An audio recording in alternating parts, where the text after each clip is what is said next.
Hello viewers, welcome to the shadow frame. நான் உங்க host. இப்போ ரீசெண்டாக 2026 தமிழ் டப்பில் வெளியாகிருக்கிற ஹிஸ் அண்ட் கேர் அப்படிங்கிற ஒரு வெப் சீரிஸ் தான் இந்த வீடியோவில் பார்க்க போகிறோம். சீரிஸோட கதை என்னன்னு பார்த்தோம் அப்படின்னா, நம்ம ஹீரோயின் பேர் வந்து ஆனா. அவங்க வந்து ஒரு டிவி ஆங்கர்.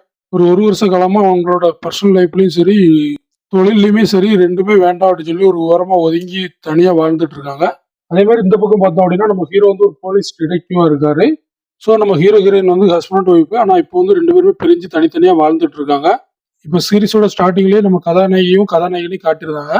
அடுத்து ரேச்சல் அப்படிங்கிற ஒரு பொண்ணு வந்து ஆளாரமே இல்லாத ஒரு நடு காட்டுக்குள்ள வந்து காரோட பேனட் மேல இறந்து கிடக்குறாங்க.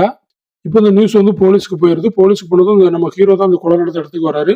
கிட்டத்தட்ட ஒரு 40 இடத்துல அந்த பொண்ணு வந்து குதிருக்கா. எந்த அளவுக்கு கொடூரமா கொலை பண்ணியிருப்பான்னு பார்த்துக்கோங்க. கொலை நடந்த அந்த இடத்துக்கு வந்து ஃபாரன்ஸ்டிக் டீம் எல்லாத்தையும் வர வைக்கிறாரு. வர வச்சு அங்கே இருக்கிற தடயங்கள் எல்லாத்தையுமே சேகரிக்கிறாங்க.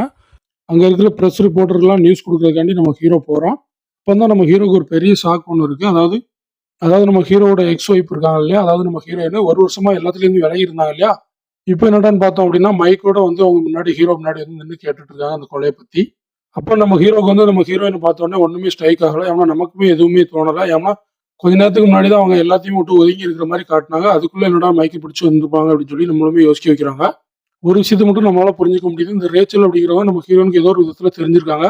ஸோ அதனால அவன் மெனக்கிட்டு வேலையை விட்டு அதே டிவி சேனல்ல போய் மறுபடியும் வேலைக்கு என்ன சேருங்க அப்படின்னு சொல்லி சேர்ந்து தான் வந்திருப்பாங்க அப்படிங்கிறது நமக்கு புரியுது. ஆனால் என்ன காரணம், எதுக்காண்டி சேர்ந்திருப்பாங்க அப்படிங்கிற விஷயம் நமக்கு புரிய மாட்டேங்குது. இதுக்கப்புறம் நடக்கிற விஷயங்கள் தான் இந்த சீரிஸோட மொத்த கதையுமே. இதுக்கப்புறம் இந்த கொலையை யார் பண்ணா, எதுக்கு பண்ணா, நம்ம ஹீரோயினுக்கும் ரேச்சலுக்கும் என்ன தொடர்பு அப்படிங்கிறதா அந்த சீரிஸோட மீதி கதை. ஆலைஸ் பின்னு சொல்லி ஒரு லேடி 2020 ஒரு நாவல் எழுதியிருந்தாங்க. அந்த நாவலோட லிமிடெட் எடிஷன் தான் இப்போ கிஷன் கார்னு சொல்லி சீரியஸா எடுத்திருக்காங்க. சீரிஸோட ரன் டைம் அப்படின்னு பார்த்தோம் அப்படின்னா மொத்தமாக ஒரு 4.25 மணி நேரம் இருக்கும். மொத்தம் 6 எபிசோடு இருக்கு. ஒவ்வொரு எபிசோடும் 45 நிமிஷம் கணக்கில் ஓடுது. செம சீரியஸ். சும்மா பார்க்கலான்னு தான் பார்த்தேன். ட்விஸ்ட்டுக்கு மேலே ட்விஸ்ட்டு. அதனால முழுசாக பார்த்து முடிச்சிட்டேன். கவலையான விஷயம் என்னன்னா, குடும்பத்தோட பார்க்க முடியாது. மொத்த சீரீஸ்லையுமே யாரா இருக்கும் அப்படின்னு சொல்லி செம விறுவிறுப்பாக கொண்டு போயிருப்பாங்க. ஒரு டார்க் மோட்ல சூப்பராக செமையாக கொண்டு போயிருப்பாங்க. தமிழ் டப்பிங்லேயே இருக்கு. ஆனால் நிறைய பேட் வேர்ட்ஸ்லாம் யூஸ் பண்ணி தான் பேசியிருக்காங்க தமிழ் டப்பிங்கு. மற்றபடி பேட் வேர்ட்ஸ் எல்லாம் நீக்கிட்டு பார்த்தோம் அப்படின்னா டப்பிங் சூப்பராகவே இருக்கும். கண்டிப்பாக ஃபேமிலியோட பார்க்குறத அவாய்ட் பண்ணுங்க. ஏன்னா அந்த மாதிரி சீன்ஸுமே நிறைய இருக்கு. மொத்தத்தில் சீரியஸ் செம்மையாக இருக்கு. வீட்டில் தனியாக இருந்தீங்க அப்படின்னா போட்டு பாருங்க.